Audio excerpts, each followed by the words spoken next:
Hey everybody, just a quick video message from me to you. If you're getting this, it's because you are serving somewhere in our kids' student ministry at Trenton Baptist Church. You are likely involved in 3M, Children's Church, nursery, Sunday school, or maybe a few of those. Let me just say thank you. Thank you for what you do.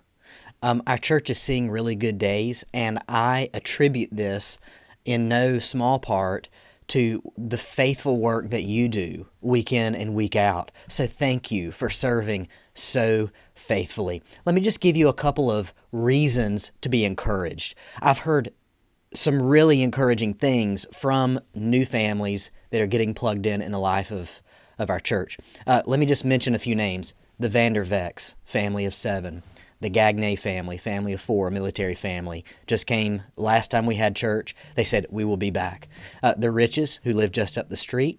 The Schulers, who come from California. They came from John MacArthur's church. The Bellawardos, who live right here in town, another family of 4.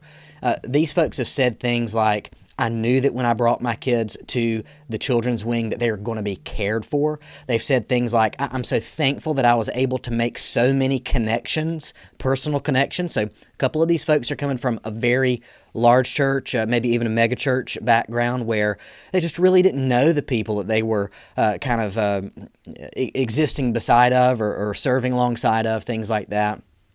And they're just kind of blown away at the friendliness and the family kind of environment that we are blessed with here at Trenton Baptist Church.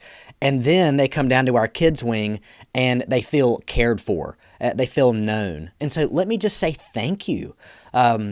You have produced that culture. And so the growth that we're seeing in these young families, I think, is attributable in no small part to the work that you're doing. A little dynamic about when we start to grow in our kids' ministry. So some things that happen. Naturally, the kids are going to be participating a little while before the parents plug in to volunteer. So, the families need a little time to get here, to get comfortable, to get known, and to get plugged in. So you're bridging the gap in a period of time where the kids are able to benefit from our ministry, and the parents very soon are going to get plugged in, serving alongside you. You're going to get to know them better, and they're going to be able to share the load as well. And so thank you for just keeping the torch lit and holding the rope during this time. Let me just let you know that there are a couple things on my radar, on our radar as a staff and a leadership team, our deacons and things like that. We're aware that things are tight in the nursery, and so because we have like babies up to 3.5 in there, and so you got infants and kids that are knocking over blocks and things like that, and this is just a part of life. So we're even thinking about, is it time to try to figure out some creative ways to add some space for like a dedicated baby room. That's going to require more volunteers because obviously if you have 2 rooms, you need 2 sets of volunteers, but we're going to trust God to provide. And so these are just some things that are on our radar. Also, we are going to be having kind of a big meeting of everybody who's involved in our kids' ministry. Kind of going over some best practices, policies, and procedures. So we want to be able to be just as professional as any church around. So I know that, we all know one another.